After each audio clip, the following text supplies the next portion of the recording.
Hey everyone, before we get started in today's stories, I need to mention a few things. Some of the stories today are pretty dark. I highly advise you to check out the timestamps so you know which stories to avoid in case you don't want to hear them. They're not all super dark, but some of them are. There will also be a few news articles linked in the description to confirm some of the story's validity, just in case any of you want to check that out. All that being said, let's begin. And remember to always stay hungry.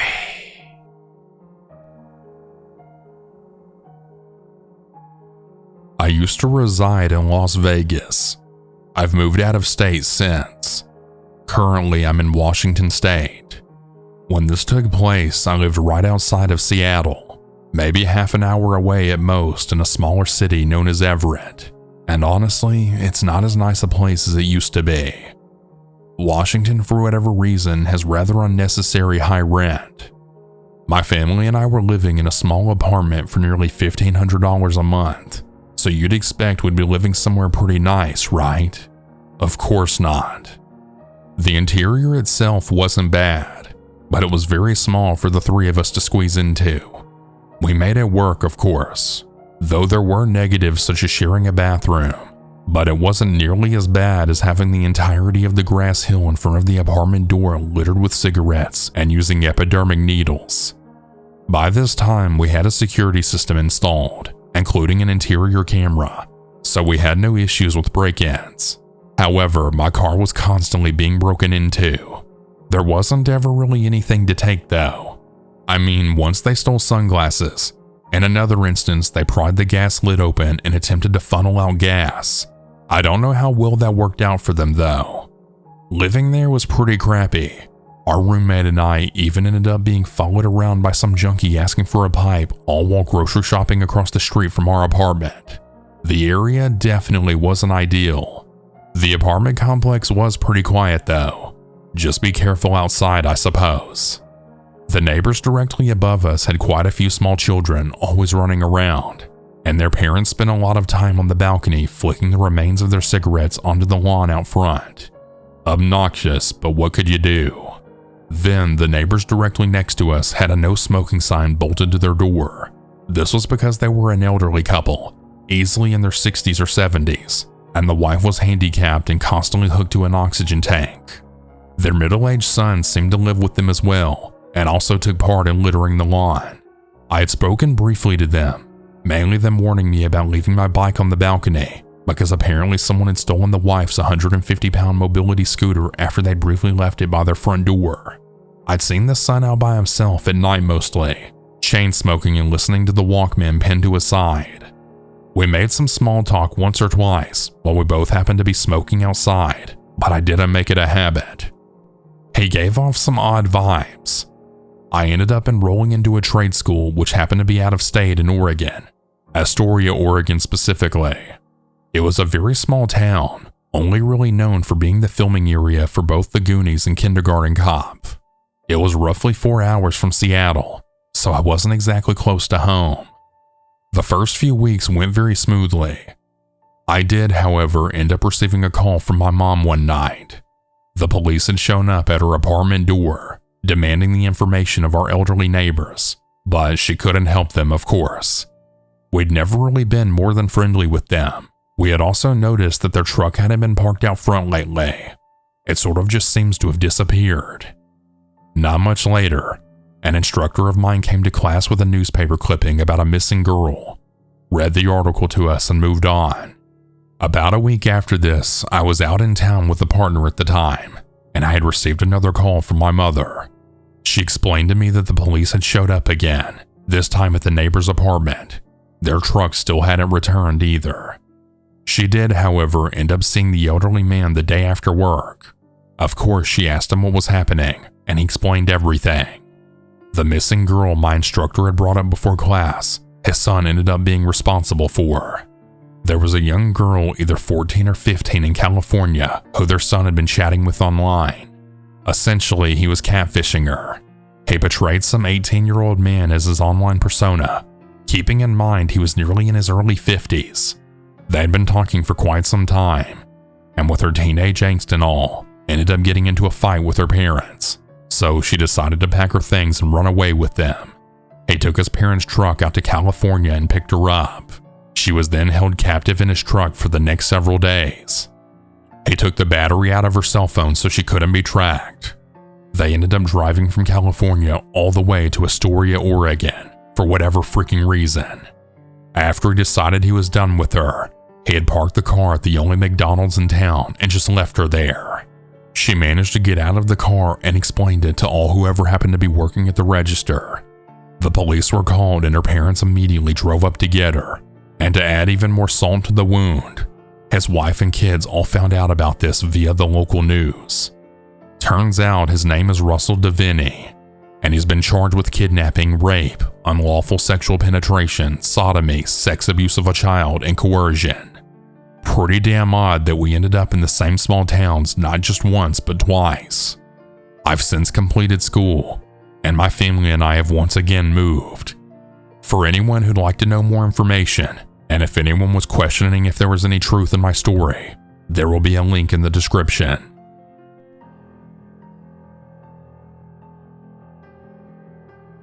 My best friend and I are both from London, but her family on her dad's side is from Ireland, so she goes there every summer for the entire summer. Last summer, I went to go stay with her for 2 weeks at her granddad's house. Her granddad lives in rural Ireland, like rural. The town is at least a 40-minute drive away, and his house is the only building within the area. It backs into a massive forest and faces onto a lake. It's really quite beautiful, but that's beyond the point. My best friend's granddad, brother, aunt, and dad were going to the pub one evening. They invited us, which was of course a tempting offer, but we declined as we were excited at the prospect of having the house to ourselves. Something that doesn't happen a lot given we are teenagers, so we decided to have a chill evening inside and basically play house. Of course, if you've been to Ireland, you know that a quick pint is anything but quick, and her family had been gone for some time by this point. About a few hours, I'd say, when it was then approaching 10 p.m. We were watching a movie in her living room when we had heard a knock on the door. We reckoned maybe it was her family who had forgotten their key, so we went to answer. Her granddad's front door led into the conservatory, which then led to the actual front door of the house. So we made it to the conservatory door expecting her family, but instead there was some man at the door.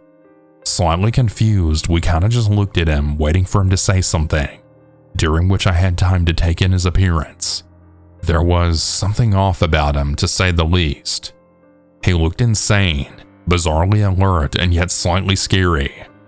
I can't quite explain it, but if you know, you know. He said that his car had broken down and he needed to use the phone to call someone to pick him up. I looked out, but I couldn't see a car at all, and said something to the effect of, "Where's your car?" He responded by explaining that he had broken down about 30 minutes down the road and had walked until he found a house. Given that, as I explained prior, my friend's granddad lived in a fairly remote area, this was plausible. With slight hesitation, my friend passed him her phone and said he could call who he needed to call and wait on the doorstep. He didn't accept the offer, however. Instead, he just kind of ignored it and started asking if there were any adults or parents in the house. I wanted to give him the benefit of the doubt and assume he was asking this as maybe he felt more comfortable sharing his predicament with adults rather than 2 teenage girls. We didn't really know if we should tell him if we were alone or not, because we would usually know better than that. But given the situation, we explained they were out but may be back soon. He started to look past us and into the house, and then he began insisting we let him in the house as he wanted to use the landline. At this point, we were more than suspicious, because if he wanted to call someone, why not just use my friend's phone? He was erratic, continuously insisting that we let him inside. At that point, my friend said he could either use our mobile or leave, but beyond that, there was nothing more we could do for him. He insisted that he come into the house, so we just shut the door on him and locked it, and then we locked the door to the actual house. Freaked out, we sat in our living room trying to peep out of the window and see if he'd left. He lingered for a bit looking into the windows, maybe looking for a way in, but then we saw him leave, though we couldn't make out which direction he went in. We were scared as hell. To add fuel to the fire, my friend explained that the nearby town was pretty small, and everyone in the area pretty much knew each other. She had never seen him before in her life, which really scared her as she was pretty much acquainted with most of the town by now. We contemplated calling her dad, but since it had been about 30 minutes with no disruption, we just left it and continued on with our night. Later on, her dog was getting restless and her family was still out, so we let her into the back garden. After about 5 minutes, we had heard her barking, but it was too dark to see what she was barking at, so we put it down to it more than likely just being a goat, because that was usually the case. We then called her in and went about our night. We realized that her family probably wouldn't be back until the early hours, and instead of waiting for them, we decided to head up to bed. I went into the kitchen, which is at the back of the house, to go get us some water, when I had heard someone shaking the handle of the back door trying to get in. The thing is, it's a really old house, so I didn't exactly put all my faith in the door holding up against the weight of what I suspected to be a grown man. I screamed bloody murder and my friend ran down the stairs. At this point, he was banging on the door like his life depended on it, and I swear to God, I felt my heart fall out of my butthole. My friend shouted back that she was going to call the police, which was a lie as she had taken our phones upstairs, but she thought it may deter him. Luckily, this actually seemed to scare him off. He stopped banging. We heard his footsteps move further and further away until we couldn't hear them anymore. We were literally frozen in fear and couldn't even speak to each other. Then we heard the front door open, and we pretty much thought that was it for us. On instinct, my friend grabbed a knife and we hid in the pantry. You can only imagine our relief when we heard her dad call out for us saying that we're back. We were absolutely dazed, and I'm sure they could tell, so we frantically asked them, "Did you all happen to see a car on your way here? A broken down car?" They responded that they didn't, and I swear to God I could have crapped myself right then and there.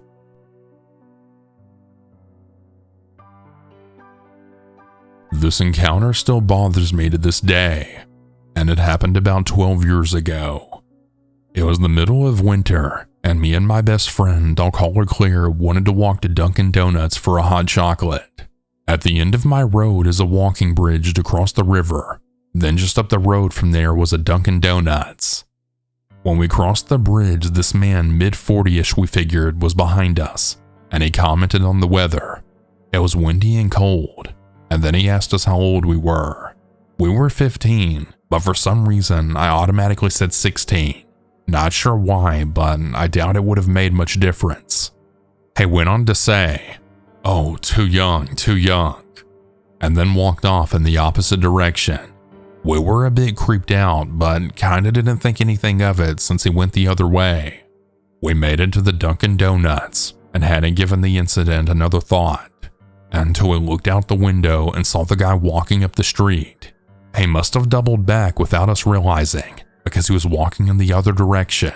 Mind you, at this point it's dark out, and we still have to walk back that way to get home. We notice him go down a side street, and we walk up the main road to the bridge, but the side street is parallel to us, so he can still see us. We get to the bridge and look over our shoulder, and he's running up to catch up to us. Then a man came toward us on the bridge and just looked at us and laughed, but then kept walking. We quickly weigh our options. Run to my house that's on the other end of the road with no streetlights for the first half, or run to the store not far from the bridge. Luckily, Claire was the smart one and chose the second option. All I wanted to do was get home ASAP, so I wanted option 1. At this point we're running, but the creepy guy catches up and asks if we would like some company. Obviously we say no and then book it into the shop. The employees are a bit confused as to why we're doubled over trying to catch our breaths. We tell them we're being followed, and an older lady grabs a broom and goes outside to look for him. No joke. I call my mom to pick us up and explain what happened. And what does she do? She walks down with the dogs to get us. The 15-year-old me was so pissed off, and the 27-year-old me is still miffed about it. Not a very interesting story, but the what ifs still bother me every time I remember it, especially the guy who laughed at us. If he had sinister intentions, we would have been cornered.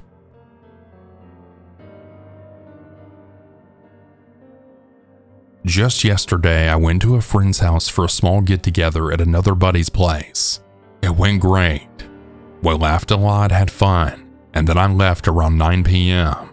I had ridden my bike there from home, but when it was time to leave, I realized my phone was dead. No GPS, no flashlight, just me and my bike in the dark. I started zigzagging through the familiar streets trying to find my way home. At one point, I stopped at a crosswalk to catch my breath. That's when I noticed someone behind a tree, wearing a blue hoodie. He raised his arm and waved at me. It was weird. I didn't wave back. I just got on my bike and kept moving. A few streets down, I suddenly heard heavy breathing and fast footsteps behind me. I turned around, and it was the guy in the blue hoodie, a white male running straight at me. I pedaled like hell. As I was speeding away, I had heard him yell, "Hey, fuck you!" I made it to a barbecue restaurant hoping to duck inside, but it was already closed. I looked back and he was still following me. I kept pedaling, hard pounding until I reached the AutoZone near my house.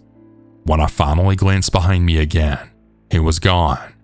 For a second, I thought it was over until I heard a voice near the front of the AutoZone. A male voice laughing maniacally.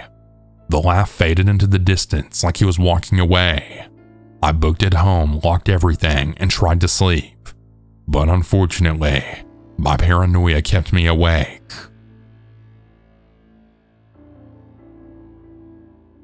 On a summer day in 2019, I was patrolling on a side road on the highway in Seminole County, Florida. I had pulled over a black SUV because I saw that the car's windows were extremely tinted. I got out of my cop car and walked over to the SUV. It was a black man and he had rolled down his window about a quarter. I had told him to lower his window down a bit more and he listened. I introduced myself and I told him the reason on why I pulled him over was because his windows were way too dark. He was still listening to me. I then asked him to roll his windows back halfway up for measurements. As I was measuring his window, I explained to him the requirements of how much you can have on your windows if it's tinted. After that, I asked him for his driver's license registration and proof of insurance. He rolled his window down some more, and he asked me how I was doing this morning, along with a laugh and smoking a blunt. I said that I was just living the dream. He gave me his driver's ID, and it said his name was Rocky Money Rudolph Jr. Seeing a name like that really amazed me. I told Rocky that his name was awesome, and he continued to laugh. Our conversation was going pretty friendly, and I thought this would be over with after I just give him a ticket, but time will tell, I guess. I was then telling Rocky that his registration had expired. He told me that he couldn't get that done because he was doing a project for a homeless community. I seemed to believe what he was saying, and I just said okay to him. We continued to have more friendly talk until I asked him a personal question. What I asked him was if he had smoked or if he had any friends who would smoke, or if there was marijuana in the car. This is when he started to get nervous. He simply told me, "No, sir." I then asked him if he had a Florida health insurance card that allowed him to smoke medical marijuana. He said no again. Now, I could tell he was lying because I had smelled a strong odor of marijuana coming from the vehicle. He was also laughing, and he was saying stuff that made no sense. He was definitely on something. I then told him to shut off the car, and this is where he started to get panicky. He asked me why, and this is where I started to be blatantly honest with him and said that I smelled marijuana and that he didn't have a card that allowed him to smoke it on him. I once again told him to shut the car off, and he started to give me the attitude. I was then trying to talk to him more about why he isn't allowed to be doing what he was doing, and while I was doing that, he turned his car back on. This is when I reached into his car to turn it back off, and I was ordering him to do a favor and to turn the car back off. But before I could finish that sentence, he became really aggressive and combative. He then put his car in drive, and this is where I hung onto his car hoping to stop him. I then pulled out my gun and I yelled at him to stop about 5 times. Rocky drove about 20 feet when I did all of that. I now lost my temper, and I ordered him to put his hands up. He started to cry and whine as if he knew he was going to jail. He then tried to claim that he didn't do anything. I just kept repeating myself like a broken record, commanding him to please put his hands up. Rocky then started to drive yet again. and as he was driving, he was now trying to reach for my gun. Here's where the story gets really dark, and if the people who despise cops are watching, now might be the time to leave the video or just move on to the next story. I still had my gun in my hand, and I then fired a shot at him and it missed. I then fired a second shot and it also missed. I fired one last shot, and yet again the shot missed. After the third shot, however, Rocky successfully knocked the gun right out of my hand with his own hands. I still hung onto the car for dear life, hoping not to die. Rocky still drove a few more yards until he made a turn into an interstate, and that's when I fell from the car and rolled into a median, and another car lost control and went into a ditch. Rocky then drove as fast away as possible, and I could no longer see him in his car. A red car was pulling up behind me, and a man got out and asked if I was all right. I just said, "Not really. My back is hurting like hell." The man from the car who went into a ditch also came out from his car and made sure I was okay. Luckily, he wasn't hurt. I then called for assistance because I couldn't get up. Assistance came no later than 15 minutes, and I was sent to the hospital. The other two people also came to the hospital to make sure I was all good. I was now at the hospital where I was treated for a minor back injury. What the doctors did was that they just gave me a steroid shot, and they had me on some prescription medicine, and then I went home at the end of the day. The pain in my back went away a few days later. The next couple of days was a manhunt searching for Rocky, and he was eventually found, captured, and put into a correctional facility. On January of 2024, Rocky Rudolph was sentenced to 30 years in prison for attempted manslaughter, aggravated battery of the law enforcement officer, possession of a firearm by a convicted felon, resisting an officer without violence, fleeing and attempting to elude, attempting to deprive an officer of protection communication, and possession of cannabis. During the sentencing, Rocky made a brief statement saying that he was sorry for his actions and that he didn't mean to harm me, and that my actions caused him to panic, and that he really did respect the law enforcement. Now, me personally, I don't think he deserves 30 years. Yes, he did commit a crime, but I think that sentencing was way too harsh. If he ended up taking my life, he would be in prison for the rest of his life. This story shows you how quickly a normal routine traffic stop can go accordingly to plan, with a few shits and giggles to me almost dying because someone decided to disobey the law by driving off with me hanging onto the car, thinking this would solve everything and that he wouldn't face any legal trouble for it. But unfortunately, that's just not how the law and life works.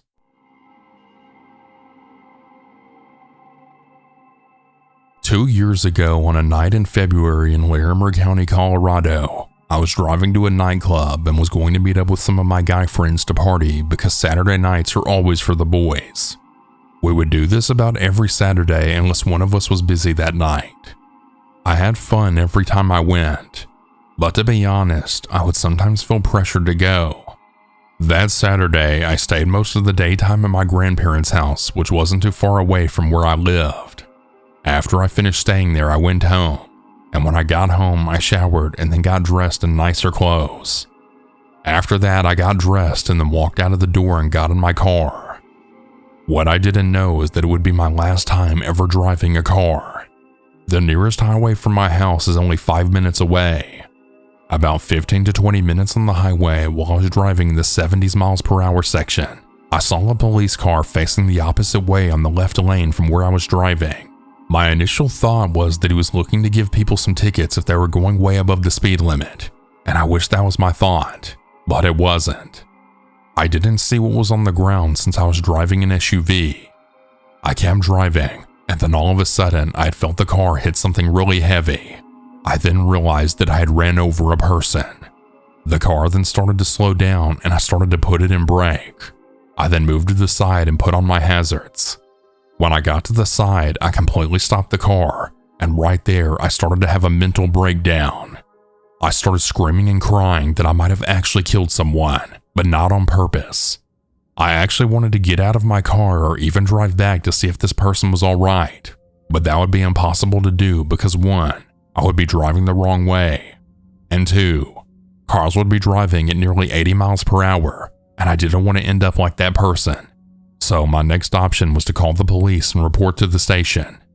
I then called 911 and connected to an operator and said what just happened. And the operator said that they already knew because an officer was radioing what just happened. I then asked if I could meet them at the police station, and the operator told me sure. I got to the station like 10 minutes later, and I was panicking the whole way there.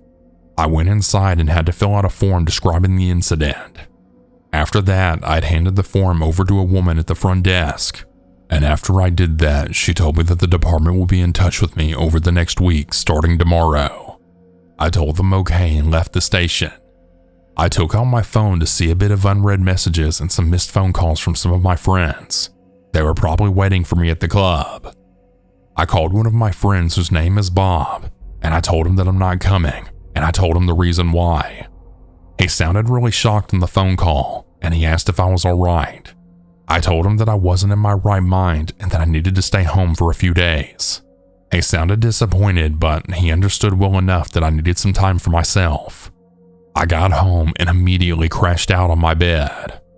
Over the entire next week, I learned that the victim's name was Brent Thompson, and he was 28 years old. He got pulled over because an officer ran his tags, and he realized that his registration was expired. When the officer interrogated him, Brent gave a fake name, and when the officer found out he was lying, he turned to confront Brent, and that's when he made a big mistake that he forever came to regret. He fled, and then he jumped onto the interstate that I was driving on, and that's when the officer tased him and he fell to the ground.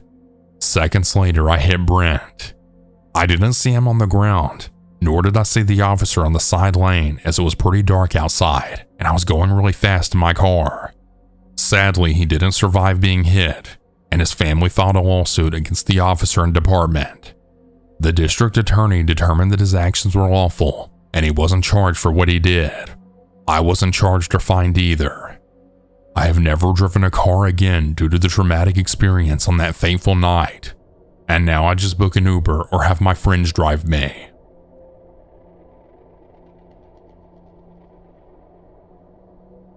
For most of my life, I've been working as a police officer in Montana. I still work as one to this day. Some people think that being a police officer is very controversial.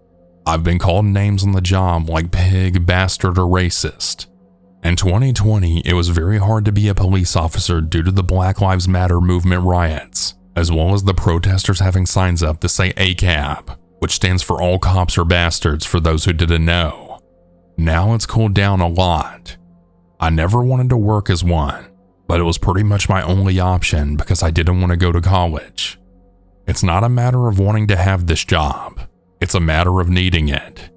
There were times where I wanted to quit, but one moment almost made me want to kill myself. One night in April of 2014, I pulled over a car because it was swerving around, and it gave me the impression that the driver was drunk, and it nearly hit the police car and almost took it off the roadway. I was not having it, and I was very pissed. So I got out of the police car and walked up to the driver's window while other officers stayed in the car. I saw that there were 4 people in the red sedan. I shouted at all of them to put their hands up. They obeyed, but the driver was shaking his hands as he had his hands up. I asked him who he was and why he was panicking. The driver said that his name was Richard. It took me a few seconds to realize that this guy was a guy named Richard Ramirez, who was a suspect in a robbery and shooting the previous night. I then dispatched for more backup. After I did this, I saw Richard reach for something in his pocket, so I pulled out my gun and commanded him to put his hands up or I'll shoot him. He took what I assumed was a gun out of his pocket, but before he revealed what it was, I fired shots at him and the bullets hit him. He was still conscious, but barely. I kept instructing everyone to put their hands up and to get on the ground. I then dispatched that the shots were fired. The other 2 people in the vehicle got out of the car, got on the ground, and then put their hands behind their back. They were then placed in handcuffs and were put in the police car. A few minutes later, backup arrived, and when they did arrive, I went to the driver's seat, only to see Richard out and not breathing. I dug into his pocket, and it didn't feel like a gun. I took out what was in his pocket, and I saw that it was only methamphetamine, which Richard was trying to conceal. This information caused me to break down in tears at another police car because I literally just took another person's life away from the earth. Another officer came to my side and he had started to comfort me as I was still crying. Following this incident, Richard's family filed a civil lawsuit against me for his death, and they claimed that shooting him was an excessive use of force. But after the trial took place, the judge had cleared me of all charges. I would also sometimes receive death threats from people on the internet from what I did, but I just ignored them. Nobody who I worked with at the police department had ever held a grudge against me. I was able to live a normal life again after this, but that very night will always bite me in the ass.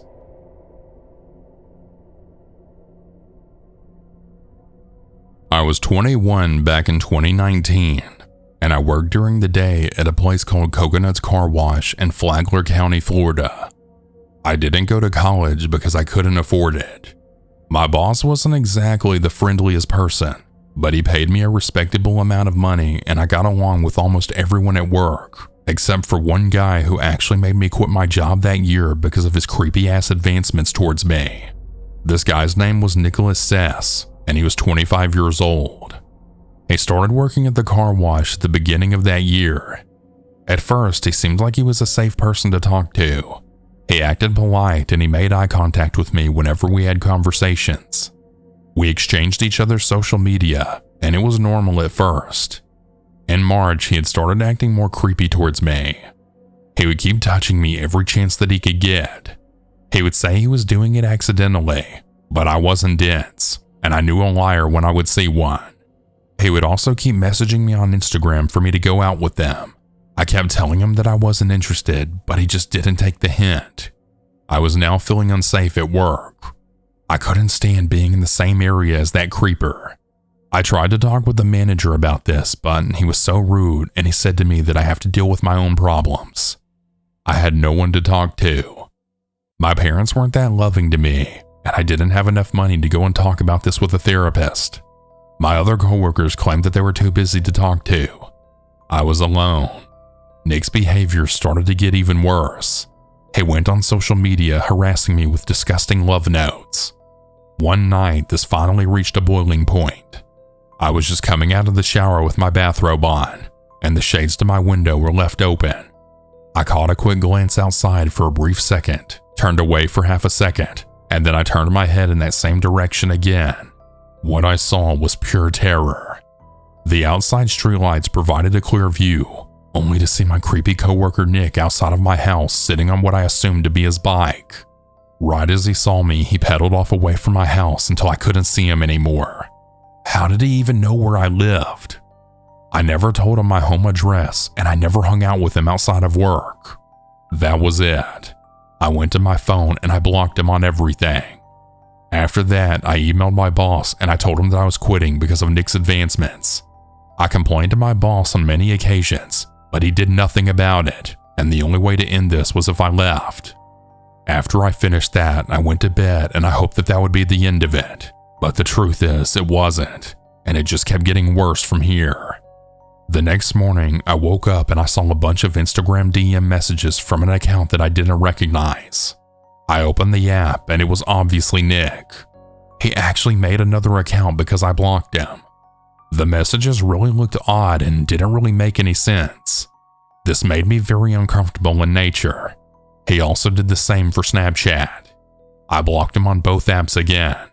Now, this was before you could block someone on Instagram and new accounts that they could create or have. The whole next 2 days, he would keep making more accounts, and I was still blocking them. In all honesty, I wasn't surprised in the least. Nick had become such a nuisance that I decided that I would disable all of my social media accounts because he was borderline stalking me. That night, I had heard a knock at my front door. It had to have been Nick. I walked over to the door and looked through the peephole, and this confirmed that it was in fact him. I didn't say anything because I didn't want to make it aware that I was home, despite all of the lights being on and my car being parked in the driveway.